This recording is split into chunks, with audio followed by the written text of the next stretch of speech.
අනුරාධපුර සිද්ධියට මුහුණ දුන් වෛද්‍යවරිය තම අමිහිරි අත්දැකීම ගැන පොලිසියට කියූ කතාවයි දැන් අපි කියන්න යන්නේ. අනුරාධපුර ශික්ෂණ රෝහලේ 32 හැවිරිදි පුහුණු වෛද්‍යවරියක් රෝහල් භූමියේ පිහිටි නිල නිවාසිකාගාරයට ඇතුළු වූ නාඳුනන පුද්ගලයෙක් තියුණු ආයුධයක් පෙන්වා බියගන්වා ඇයව දූෂණය කර තිබුණේ ඉකුත් සඳුදා පස්වරු 6:37 අතර කාලය තුලයි.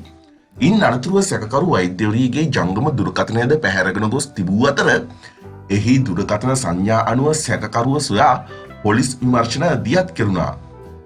ඉන්පසු ඔහු අත්අඩංගුවට ගැනුණ අතර සිද්ධියට මුහුණ දුන් වෛද්‍යවරිය පොලිසිය වෙත සිය අමිහිරි අත්දැකීම මෙලෙස අනාවරණය කර තිබුණා. මේ එහි උපුටා ගැනීමයි. මම හවස 3:00ට විතර වැඩ ඇරිලා නිවාසිකාගාරයට ආවා. ඊට පස්සේ මම රුවන්වැලි මහාසෑය වඳින්න ගියා. ගිහින් එනකොට හවස 6:00ට විතර ඇති.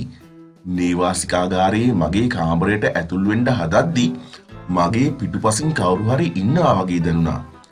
ඒකම මම හැරිලා බැලුවා. එතකොටම මගේ කාමරයට ඉස්සරහා කාමරයේ දොර ගාව හිටපු කෙනෙක් මගේ බෙල්ලට පිහියක් තියලා දොර අරින්න කිව්වා. මම දොර අරිනවත් එක්ක මාව තල්ලු කරගෙන ගිහිල්ලා ටී-ෂර්ට් එකකින් කට වැහුවා. පස්සේ කාමරේ දොර වහලා ලයිට් දාලා හැමතැනම බැලුවා. ඊට පස්සේ ඒ ලයිට් ටික ඔක්කොම වහලා නාන කාමරේ ලයිට් එක විතරක් දැම්මා. මම ආමිකෙන් පැනලා ඉන්නේ. පොලිසියෙන් මාව හොයනවා. මට ටිකක් මෙතන ඉන්න දෙන්න. මම ඔයාට මුකුත් කරන්නේ නැහැ කියලාත් කිව්වා. හැබැයි කෑ ගැහුවොත් බෙල්ල කපනවා කියලා මට කිව්වා. මගේ ළඟින් වාඩි වෙලා අත් දෙක ඉස්සරහට අරන් රෙද්දකින් කට බැන්දා. මගෙන් ඇහුවා ඔයාගේ ෆෝන් එක කෝ කියලා.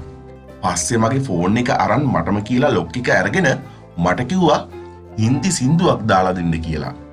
ඒත් එක්කම මම බය වුණා. පස්සේ එයත් එක්ක පොර බදද්දි අතේ තිබ්බ පිහියෙන් මගේ අත කැපුණා. මට බය හිතුණා මාව මරයි කියලා. කරන්න දෙයක් නැහැ. කියපු දේවල් වලට එකඟ වෙන්න වුණා. මගේ ෆෝන් එකෙන්ම ෆොටෝ ගත්තා. ෆෝන් එක අරන් යනවා කිව්වා. මේ ගැන එළියට ගිහින් කිව්වොත් ඔයාටමයි ප්‍රශ්නයක් වෙන්නේ. මම කරපු දෙයට සමා වෙන්න. බෙහෙත් බොන්න කියලා කිව්වට පස්සේ ඔහු පැනලා ගියා. අත් දෙකයි කකුල් දෙකයි ගැට ගහලා තිබ්බේ. මම එව්ව ලිහාගෙන බලනකොට කාමරේ දොර වහලා තිබුණා. ජනේලයක් ඇරලා තිබුණා. ඒ අප්‍රසන්නභාවය දරාගන්න බැරි නිසා මම නෑවා.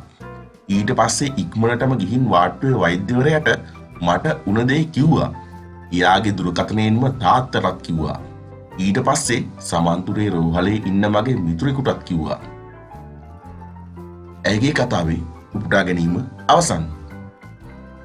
හොඳයි ඉතින් වෛද්‍යවරියකට මෙහෙම දෙයක් කරපු මේ සල්ලාලයට හම්බ වෙන්න ඕන කොයි වගේ දඬුවමක්ද කියලා ඔයාලගේ අදහසක් කමෙන්ට් එකක් දාගෙන යන්න. ඒ වගේම මේ වගේ දේවල් ගැන හරියටම දැනගන්න අපි channel එක subscribe කරන්න අමතක කරන්නත් එපා. ස්තුතියි.